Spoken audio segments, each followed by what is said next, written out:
Welcome to the CBS Radio Mystery Theater Archives, the only YouTube channel which has the original classic episodes of the CBS Radio Mystery Theater in order with no ads. Thank you for listening, and now, enjoy the show.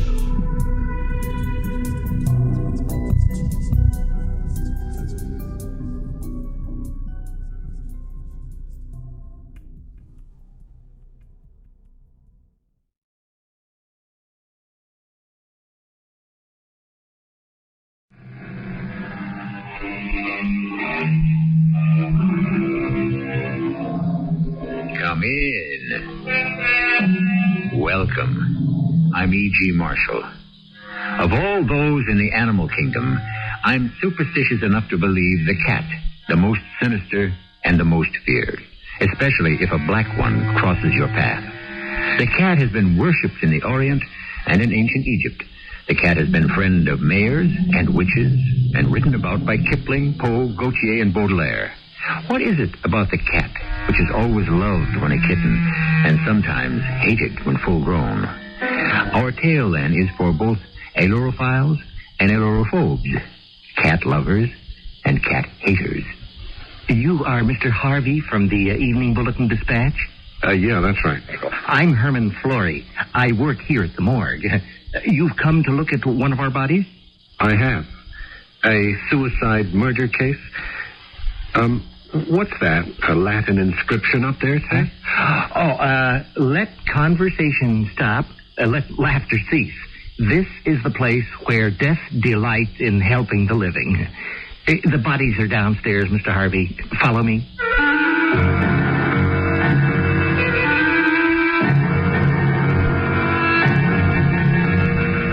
Our mystery drama, The 10th Life, was written especially for the Mystery Theater by G. Frederick Lewis and stars Paul Hecht. I'll be back shortly with Act One.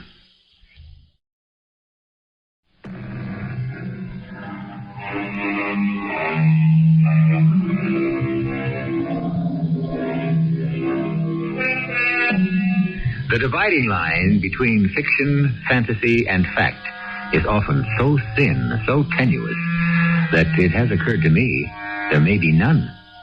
What we may call mysterious or coincidence or bad luck or good luck may all be part of a universal master plan we cannot understand or control. And that might explain the perplexing and mystifying events that happened to a young friend of mine, Luke Harvey, a reporter. You may have seen his byline in the Evening Bulletin Dispatch. We pick up his story one evening as he rides the uptown subway. Which subway stop you get out at, Luke? Luke? Hey, Luke, snap out of it. What? What did you say, Harry? Which stop is nearest my new apartment? Let's see. What is he turning around for? Who do you see on this train? Someone you know? I wish I did. Hey, you see that girl standing by the door? Did you ever see anyone in all your life so exciting? The one with the long black hair carrying that, looks like one of those carry-alls for cats. Come on. Let's edge our way over to her, huh? What for? She's probably married or hates men. Harry, here, hold this box of books for me, will you? I'm going to try my luck. They're your books. Put them on the floor. What a friend. I just want to get closer before my stop. Yeah, where is that? 34th Street. Well, then I get off before you do, 23rd. Hey, look at those eyes. She's got eyes like an Egyptian queen. Oh, sure. The girl just came to life from a tomb at the Metropolitan Museum. I bet there's a story there. And that jewelry she's wearing. Sure, Luke. Mm-hmm. Yeah, but how do I pick her up? Well, you could pull that ornament off her neck and say, "Pardon me, miss, but did you happen to drop this?" It's a very unusual piece, eh? With those two green stones and that flat hunk of silver. It does look sort of Egyptian. Yeah, if you're compiling a list of Queen Nefertiti's attributes, notice her long fingers. Ooh, and those long fingernails on the right hand hanging onto the strap. Very observant. 23rd Street. That's the place that gets me. Well, here's where I leave you, Luke. Hey, how do you like your new apartment? Well, this will be my first night there. I'm taking over this last carton of books. Well, I'll see you first thing in the morning. Okay. Yeah, I got an interesting murder-suicide I'd like you to cover. So long.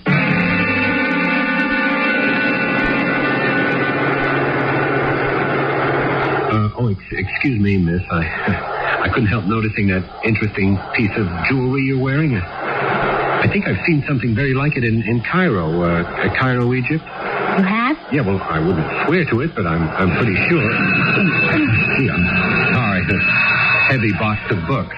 No, I'm terribly sorry. I hope I didn't hurt you. Gee, the way they run these subways like cowboys.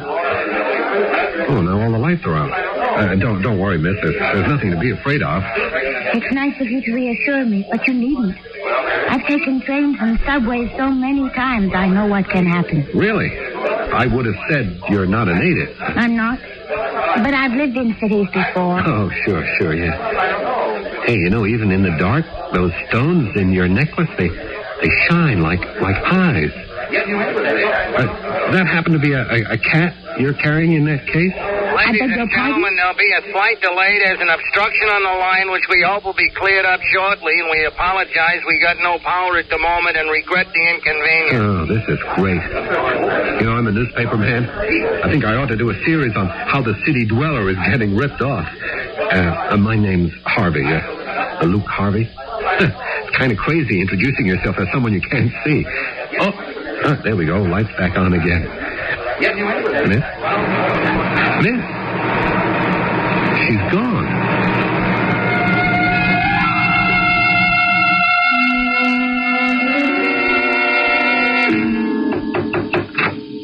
Hey, I didn't say come in. You didn't have to, since it's my house. Oh, I'm sorry, Mr. Staley. I'm glad to see you. I'm trying to figure out which boxes to unpack first. As your landlord, I thought a welcoming drink would be in order, so I brought some scotch. Great. Trouble is, I haven't unpacked my glasses. Oh, I brought glasses. Oh. You haven't unpacked a lot of boxes either. Books. All these are books? Yeah, that's what a newspaper man lives on, the printed word. Well, you're going to need 4 walls of bookcases. Nope. A couple of dozen bricks and some boards, and presto, instant bookcases. Well, glad at last I got a tenant who's handy. Here's one for you and one for me. Cheers. To 633 East 33rd Street, my new home. Hey, how many tenants you got here? You're the third. I live on the ground floor. Over me and under you is a flute player. A flute player? Well, the walls are so solid you can't hear him practice. He's with a philharmonic. That's it. Well, you said there were 3. That's only 2. There's someone on the top floor? What was that? Must be from the house next door on the roof. I don't allow pets here. Hey, does that go on all night? Oh, no. This is the first time I've ever heard anything like that. Believe me, this is always a very quiet house.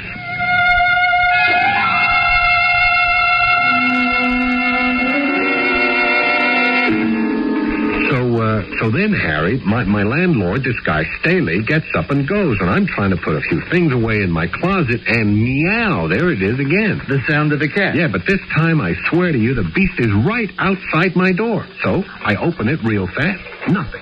Not a cat, not a mouse, nobody. Oh, by the way, what is your new address? I'll put it in my book. Oh, it's 633 33rd.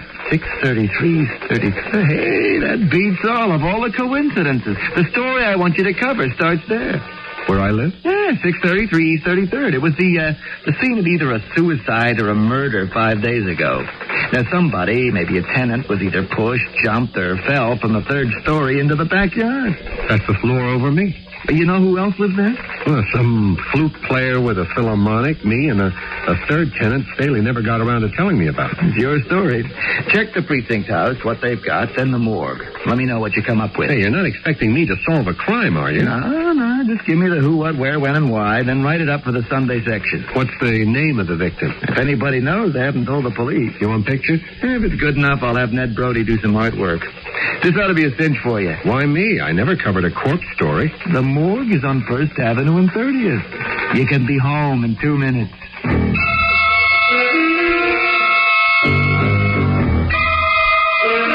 Mr. Harvey from the Evening Bulletin Dispatch? Yeah, that's me. Well, I'm Herman Fleury. I'm going to be your guide. I work here at the medical examiner's. The morgue. Oh, please. You've come to look at one of our bodies? Yeah, I have. Hey, tell me, what's the Latin inscription up there say? Quote, this is the place where death delights in helping the living. Unquote. The person I'm inquiring about is a male who was found at the rear of 633 East 33rd Street 5 days ago? Well, if he's dead, he's here. The bodies are downstairs. Follow me?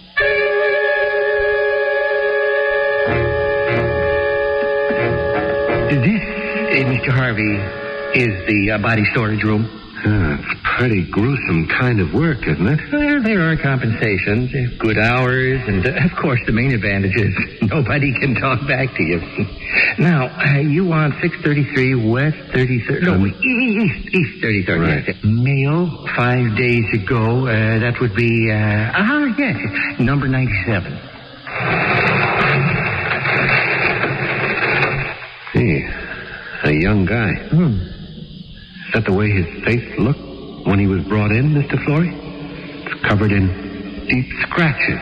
Well, the medical examiner has been here a couple of times, taken a long look, and, they still can't identify those wounds? You mean, what caused them? We don't know. Oh, what caused the death? Oh, well, I suspect the fall. You see, neck's broken. On the other hand, he could have died before he fell, you see.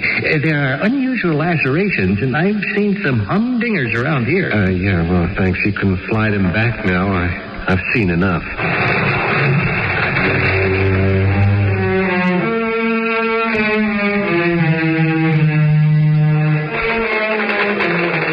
Luke, I've been looking at your copy. I think for openers, it's okay.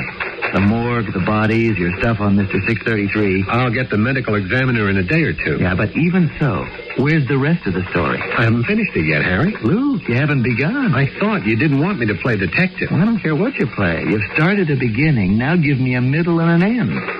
So a guy falls out of a window. So what?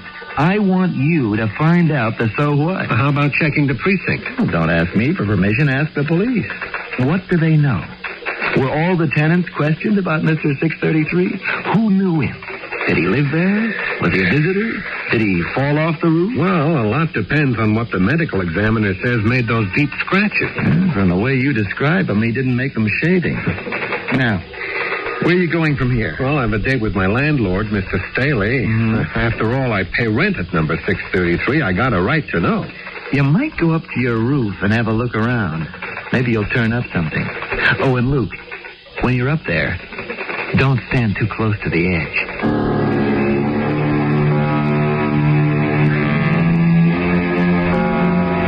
What have we got so far? A mysterious girl on a subway train, a reporter whose first night in a new apartment is a nightmare of noise, of cats caterwauling, a body in the backyard, and a trip to the city morgue that is better left unremembered. Hang on. It gets much worse before it gets any better. I shall return shortly with Act 2.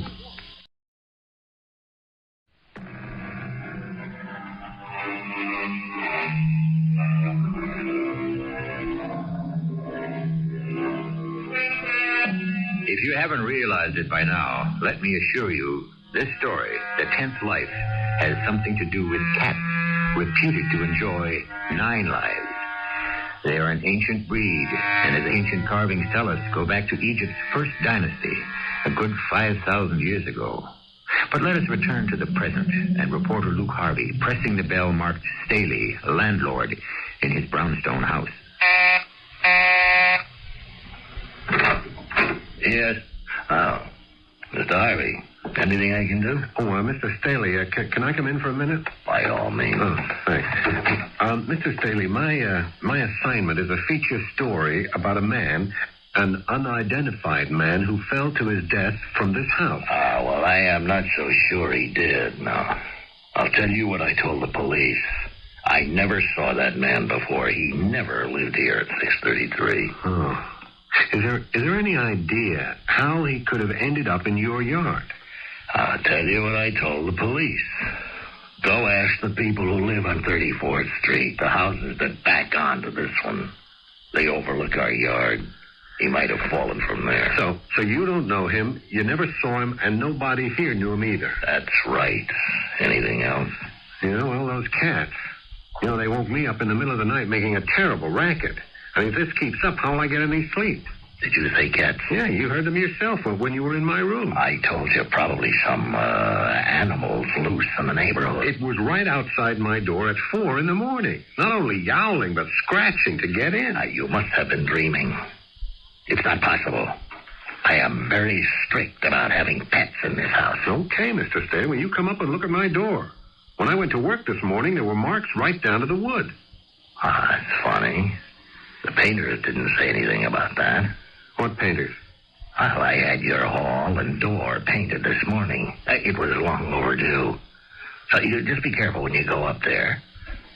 I wouldn't want you to get wet paint on you.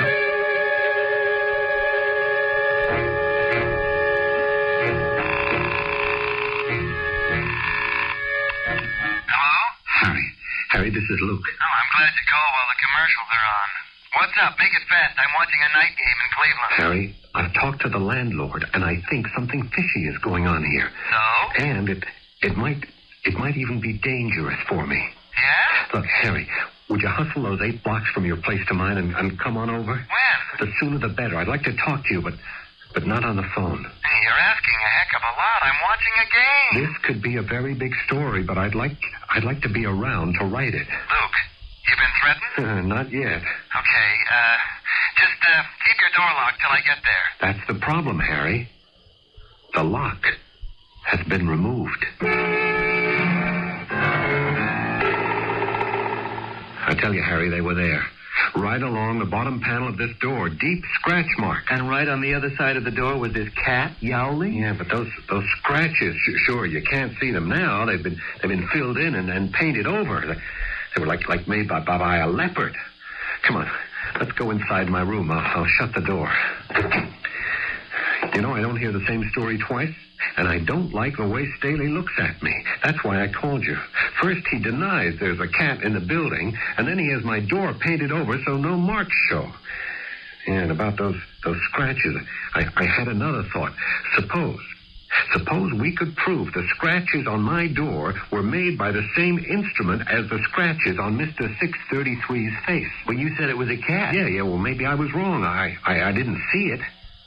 I mean, it could have been anything.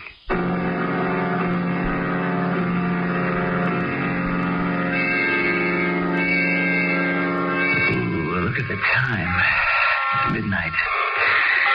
Luke, as I say, we've talked out every angle I can think of. Midnight. I gotta get going. Now, take it from me. No one is gonna get you. Famous last words. Why was the lock taken off my door? Well, painters sometimes do that. When everything's dry, they put the locks back. And the cats? Well, you're carrying on as if they were mountain lions prowling the halls. Oh, there they are again. Are you going to tell me that's out in the street? That's the darndest cat fight. Come on, Harry. We got to find out where it's coming from. All right, now which way? Come on, up the stairs. Maybe it's up on the roof. Yeah, another half flight up. That's where the third apartment is. Yeah, it's coming from behind that door. There's only one way to find out.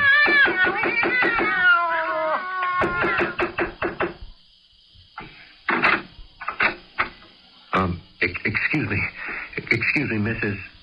Is this your apartment? Yes? Do you have cats in there? No.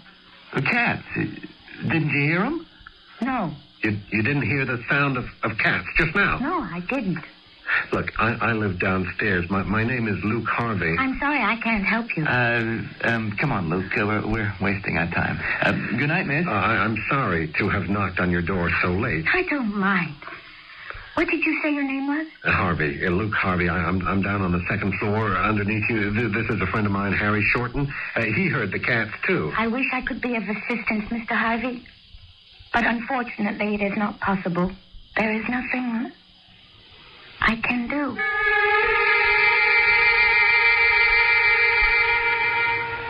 Did you notice what she said, Harry? I wish I could help you, but it's just not possible. There's nothing I can do. Yeah, I heard her. I felt she wanted to tell me, but couldn't. I'm not impressed with her good intentions. The lady is a liar. Do you know who she was? You know, I realized it the moment she closed her door. The girl in the subway. Remember? The one with the fingernails and the long black hair wearing that silver thing with the cat's eyes set into it? I noticed the lights were out in her apartment. But with that noise, she couldn't have been sleeping. I could see a candle burning on a table. And sitting in front of it, Mr. Staley. The landlord? Yeah, sort of a vague shadow, but it was Staley, all right. Something funny's going on here. It could be. That isn't anything I'd lose any sleep over. Look, forget the girl. If it gets too noisy, move. I'll finish emptying this box for you and then go. I wish I knew more about her. Hey, look what I found. You may get your wish. Hey, it's her necklace. How did it get in this carton? The night we met in the subway. She must have dropped it in the box I was carrying. Tomorrow you just knock on her door, hand her this, and you got it made.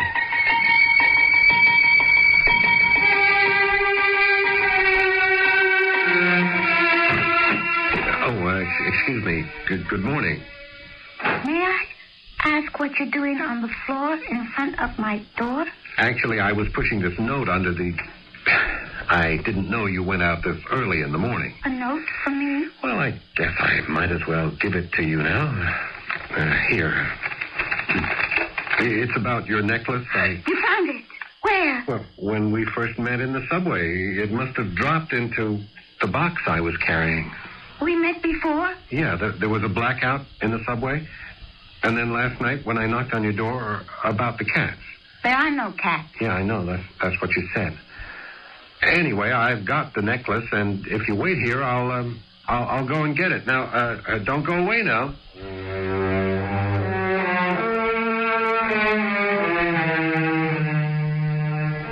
Here it is. Oh, yes. Yes. Mr. Harvey, I apologize. I was suspicious, and I didn't trust you. Thank you a great deal. The last 2 days without my necklace have made me very ill. To think.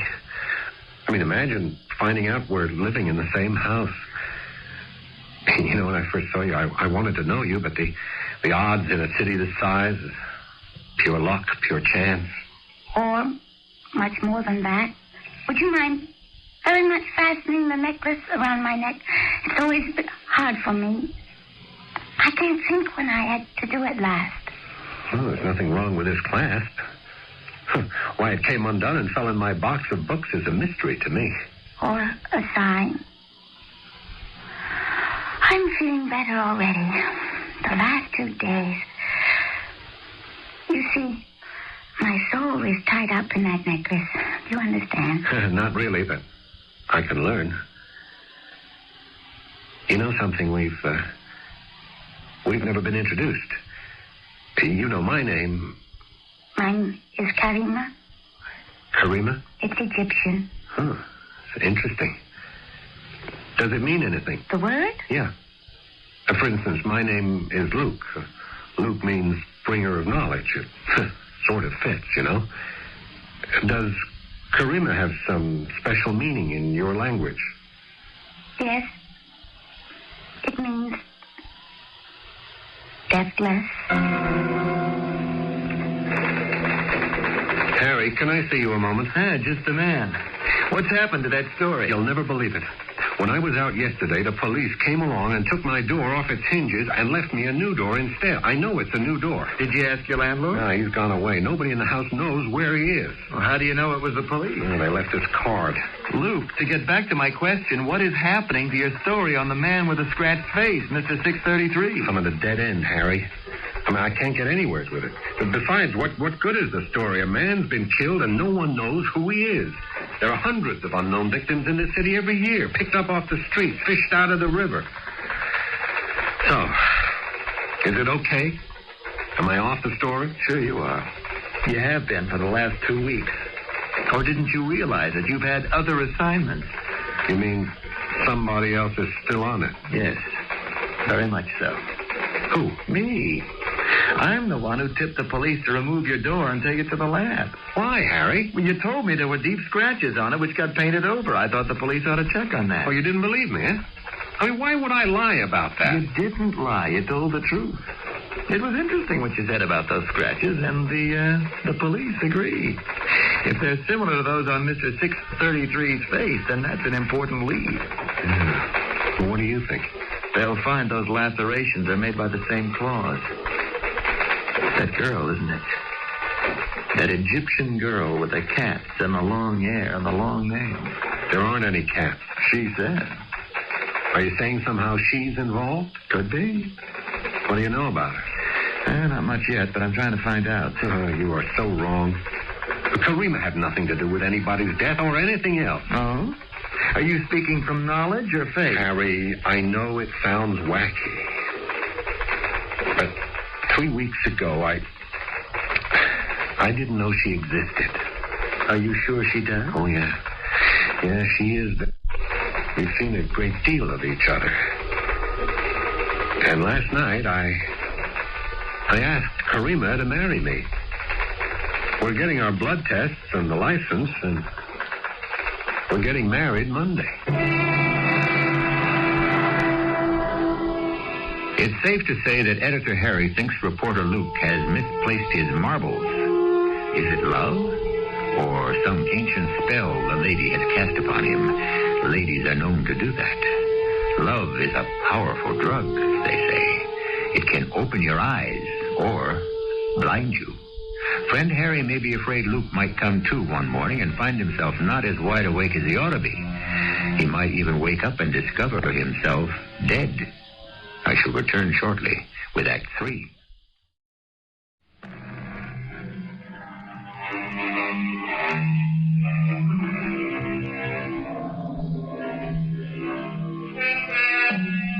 We've been talking about death and love. Sonnets have been written and kingdoms rejected for love. It can turn your will into jelly, your reason into foolishness, which Harry would tell you is what has happened to Luke. And Harry hates to see a good reporter getting destroyed by one of Dan Cupid's arrows. For what? For a girl who comes from nowhere and may be heading somewhere else?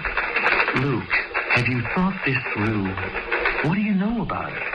Not a great deal, do you? No, but I don't care. I'll tell you why you don't know anything about it. Because there's nothing to know. The police have inquired and checked immigration, birth records, Social Security. She has no credit cards, never registered to vote. Her telephone belongs to the landlord. There isn't a word on her anywhere. Lay off. She's got nothing to do with Mr. 633. I suppose they've searched the apartment. Not so far as I know. There's no cause for a search warrant. But you've probably been up there, so they'll be talking to you. I have not. I've never been in her apartment. Luke, don't get me wrong.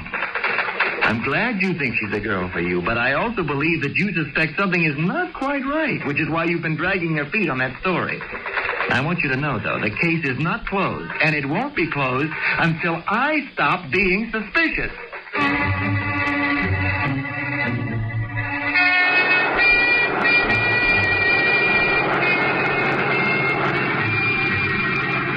Mrs. Harvey? Yes, darling. After the bride and groom are married, the usual conveyance is a limousine, but I thought our heading uptown in the subway train, the same one that brought us together, is symbolically right. Luke, you are very sweet and a lovely man.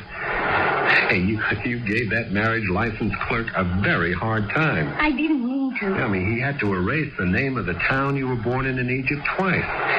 Go back there. Yeah, that.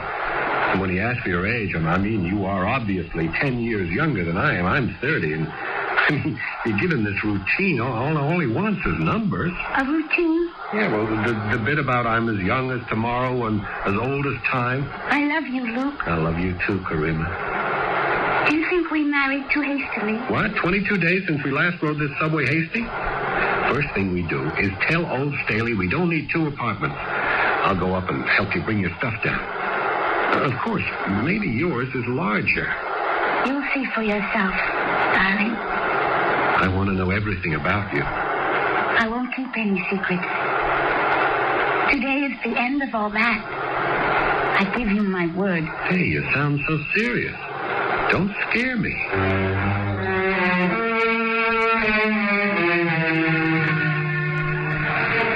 Sorry, sir, but you can't cross the police line. But I live in this house. So does my wife. What's your name? Luke Harvey. You have any ID? Yeah, I'm with the Evening Bulletin Dispatch. Here's my press card. Okay, Mr. Harvey. Now, the lady? I don't think I have any identification with me. Yes, you do, darling. Here, take a look at this, officer. The ink is hardly dry. Our wedding license. We just got married.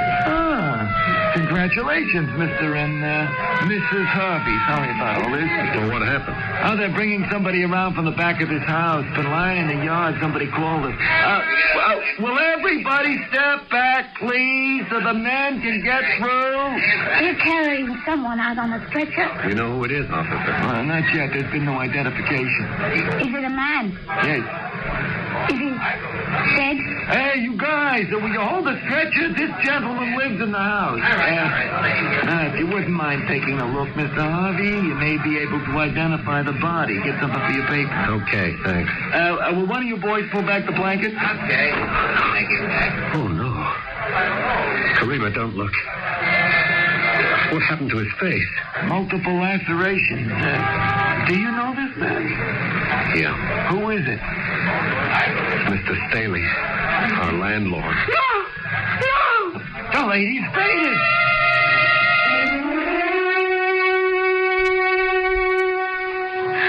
I'm all right now. Hey, I'm glad my apartment's on the lower floor. You feel better? Much.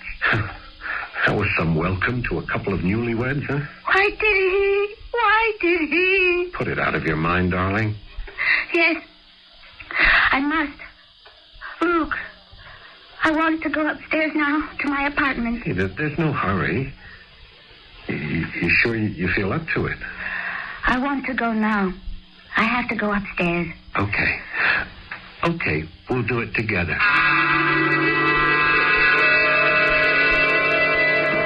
Now you will know everything about me. The times I've stood outside this door saying goodnight to you. I keep the shades drawn. I won't turn on the lights. Your eyes will become accustomed. What are those round lights? Eyes? Cat's eyes. How many cats are there here sitting in the dark? There are 12.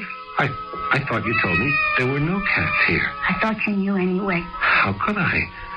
I believed you. I can make out maybe 12 cats now. They're very big. The dark keeps them quiet. What upsets them? Enemies.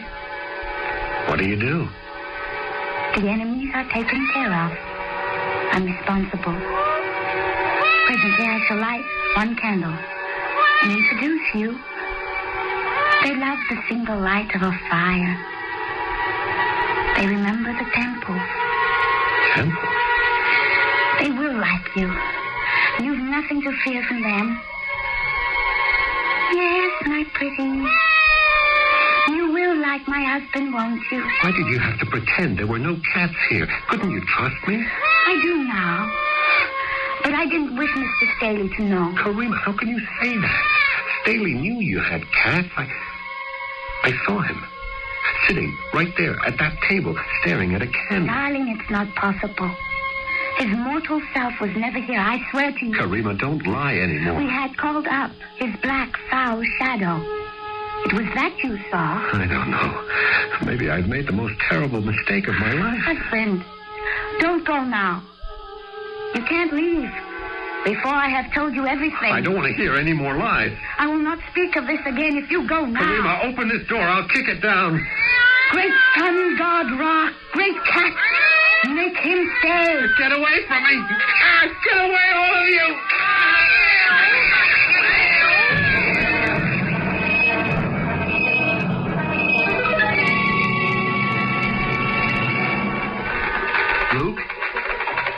Luke? Are you okay, buddy? Oh, hi, Harry. Sorry, I must have dozed off sitting at my desk. I don't know what's happening to you, but I'd say since you were married, 6 weeks ago now? Since then, you come to the office in a daze? You sit around like a zombie? Something's happened to me. I don't even recognize myself. Remember way back that assignment I gave you, those 2 mysterious deaths where you live? You wrote me a note that said no story. Both died of shock. I'm next. I never could figure it. We were going to move down into my apartment, but we decided to keep both. Had to have one for them. But she stayed upstairs and I'm downstairs. Separate, but equal. Sometimes we meet in the hall. Look, how you live is none of my business, but how you work is. Luke, today is the 1st of the month. I'm giving you a warning. Unless I see all cylinders in motion by the 15th, we're letting you go.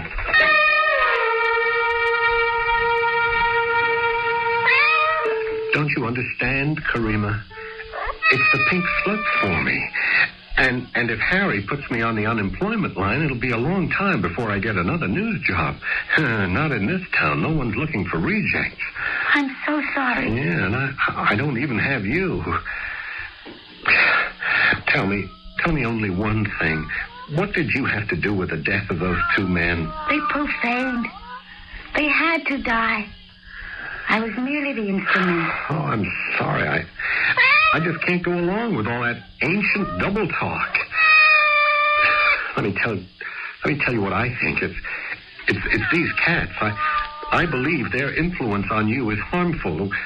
The way you are with them, it's unhealthy. There's something unholy about their alliance with you. I want to be married to you, to live with you, but our marriage and my sanity can't survive with them here.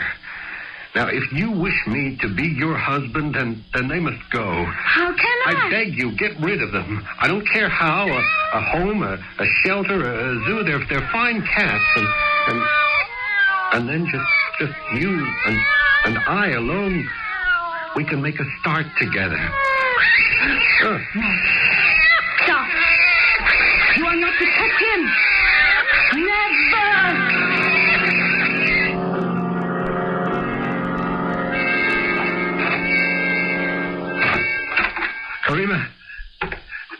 Karima, where are you?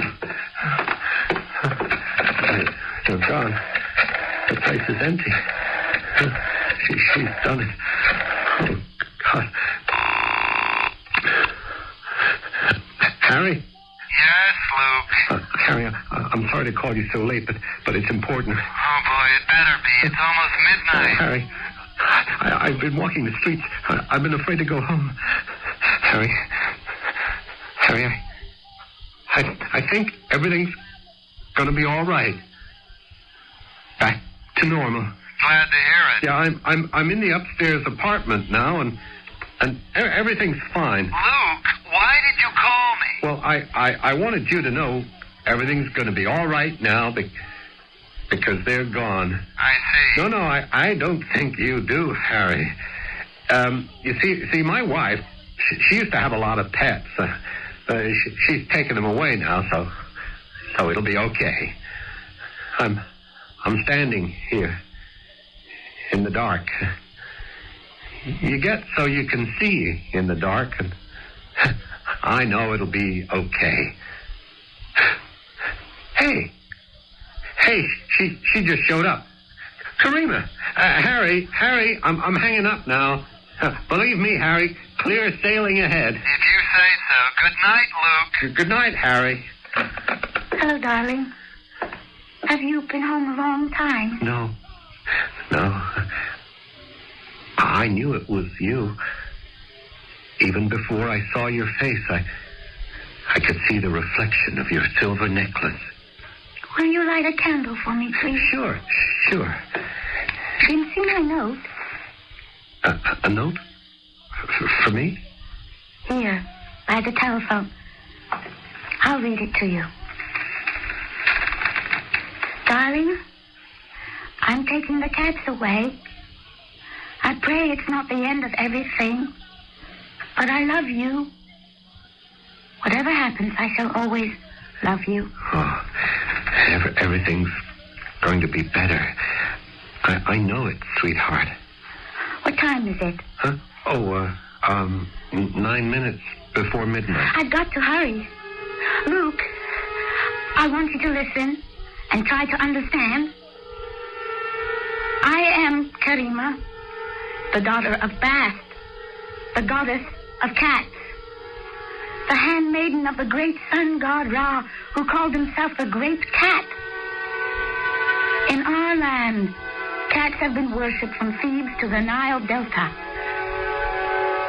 I am 5,000 years old and have been granted eternal life in return for my care of the 12 sacred cats. What kind of mumbo-jumbo are you giving? 2 men have tried to harm the sacred ones. They died for it. Goodbye, my darling Luke. Where are you going? We're free of them now. I have freed you, but not myself. What is the time? Oh, it's 2 minutes before midnight. Goodbye, my darling. I will love you forever. Karima, wait!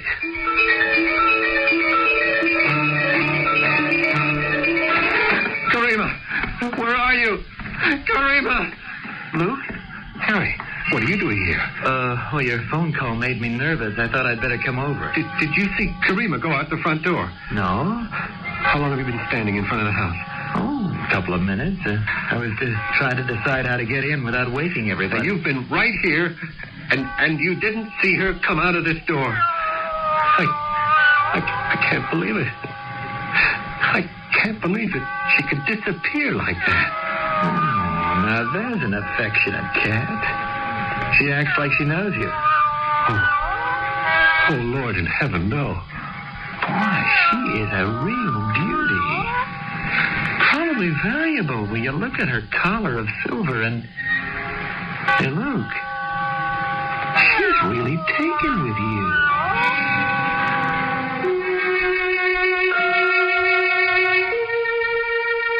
There are those who believe some cats are Satan's partner or a witch's familiar, that is, the spirit that serves a sorcerer. I happen to be one of those believers, so I make no apology for the story of Karima, the Catwoman with a 10th life. I don't say that all cats are bewitched, but we have all seen our own pets suddenly look up, bristle, and hide. What do they see that we can't? What do they know that we don't know? I shall be back shortly. True or false, fable or fact, we've been told since childhood that a feline can live 9 times. The first verse I ever learned was this: a halfpenny cat may look at a king, a husband at other men's wives. But a cat can do that he wishes because he's been given by heaven 9 lives. True or false? Fable or fact? Do they really lead charmed lives? If you ever find out, let me know. Our cast included Paul Hecht, Russell Horton, Amanda Plummer, and Earl Hammond. The entire production was under the direction of Hammond Brown. I hope you enjoyed this episode of CBS Radio Mystery Theater. If you've enjoyed this and want to hear more, please subscribe to this channel. You can also visit my other YouTube channel by